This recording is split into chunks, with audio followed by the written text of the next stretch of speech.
This is David Kress, and I'm talking about the Museum of Ice Cream.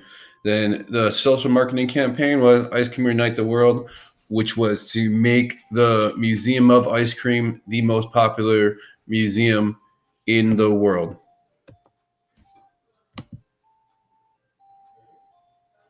So the goal is that something as universal as ice cream can help create an inclusive, accepting, and happy place for all people.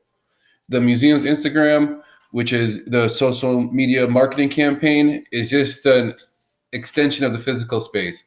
And so the goal is to make the museum equally enjoyed both digitally and physically. So at the physical environment at the museums, these are all ice cream based activities that they have. And also, they give away free ice cream from ice cream trucks at certain times.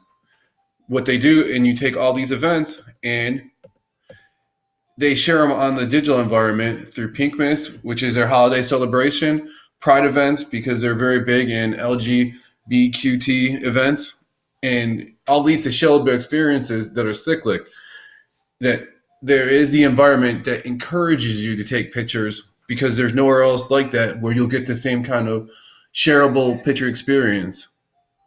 And then fun and short ice cream based social media interactions to cater to the attention span of the millennial. So this is what happened during the campaign. There was a bunch of empty strip malls, and the founder and director, Mary Ellis Bunn, considered how visitors would share their experience in this meatpacking district, and to bring people together and provoke the power of imagination. Because the result was, it's not a traditional museum, but we want to be able to take those things from a museum and put them on social media to create an environment where people want to share the world. And only when we come together through sharing can we truly get along and create peace. So the event sold out very quickly. 30,000 tickets were in 5 days, and it became the most Instagrammable museum in 2016. You can see here through the stats, it from starting from nothing had a mass following and an organic reach of 280 million through their hashtag, and this was through just people taking pictures, putting on Instagram, their friends liking it, and then saying, "Oh, these are really great pictures," and then them wanting to do it themselves. And from there, and their success, it provided the growth for 4 locations. 2 are permanent now, 240 people around the world, and a Pinterest account that has people consistently every month just adding more and starting their interactions. The only thing that I could say is, for some reason, it has not taken off on Twitter. But as we've learned, some things are more Twitterable than others.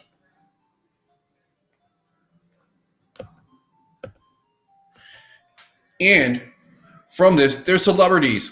And this is what got the museum its popularity. And this was what made it the must do, must see social event to be sought online.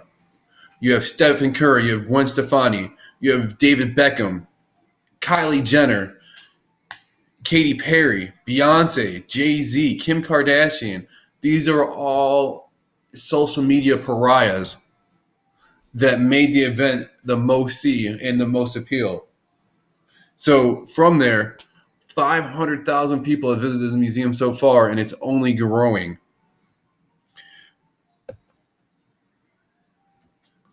There were some challenges with the campaign, because what it worked with the campaign and its popularity was the exclusive online ticket sales, which stopped people from being able to scalp the event because it matched the ideas up with who actually had the ticket. And if they didn't match up and you couldn't prove who it was you, then you weren't allowed in. And also, what made it was the Instagrammable scenes that made people want to post it on their social media, their Instagram account, because it was essentially an amusement park to post selfies. The limited engagement also, it was a must-see event. So if you weren't able to go there, then you missed out. Where if something's permanency, you don't feel the sudden urgency. It started off at a $12 price point per ticket, and it sold out in 5 days. They've consistently raised their price to where it's now $38 per ticket to go in, and they're still selling out. They're still selling out, and it's a short period of time. It's a short investment. It's too many times with this new generation, they don't want to have the all-day engagement. They want to have something fun, fast, and then move on to the next thing. Co-marketing and corporate events were also successful because from there, when you co-brand, then the events that are shown on social media through the larger corporate accounts is good for the smaller museum of ice cream. What didn't work? It was Twitter. They did not match up with each other, and also the environmental impact that someone didn't even think about was this generation has a social consciousness, and the demographic that they're catering to are very socially aware, and they did not realize that the way the sprinkles were coming off into the environment was actually damaging the animals and the chemicals, the ground that was around the area. They also, because they used an online computer-based system that didn't recognize holidays, they sold tickets for days that weren't open. And long lines ahead led to people being turned away and buying tickets for the event, but then being kicked out at last minute, which is never good for anybody. And then what happens? Instead of Instagrammable events being posted on social media, negative comments are posted on social media. So how can you improve? Longer hours and double the space, same exhibits. Therefore, you don't have to have anything new and original, but you're getting twice as many people in at the same time. Encourage more likes on Twitter, more hashtags from rewards from the partners that you're co-branding with.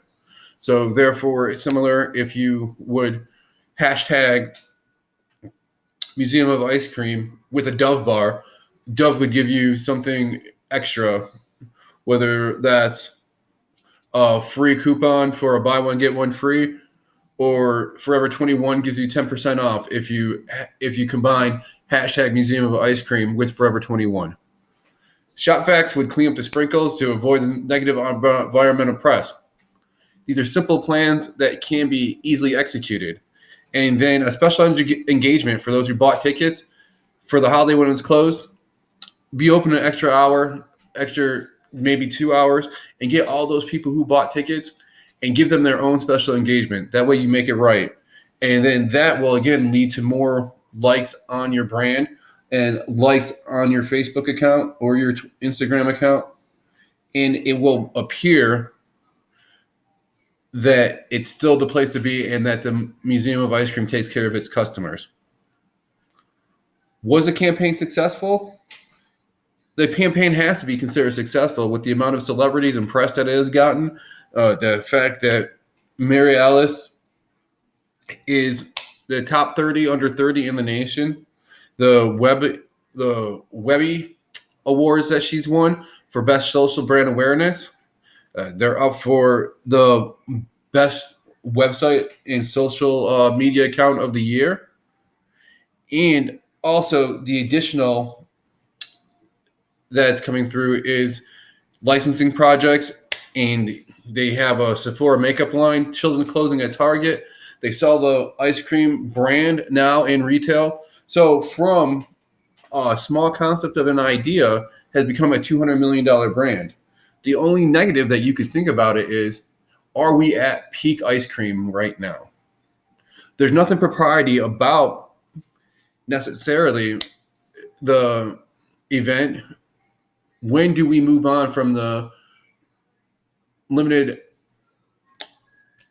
environmental and attention span that we have? That what will be the next big thing? So that is the only downside that I could see about the event, is you can only do it so many times before there's nothing, there's no more innovation and no more reason or motivation to do it. So it has limited replay value.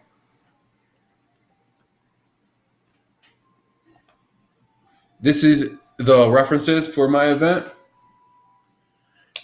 And other than that, I encourage you to like them on Facebook. I encourage you to check them out on Instagram and see what the experience is all about and contribute to the success that this campaign has had in the past 2 years. Thank you for your time.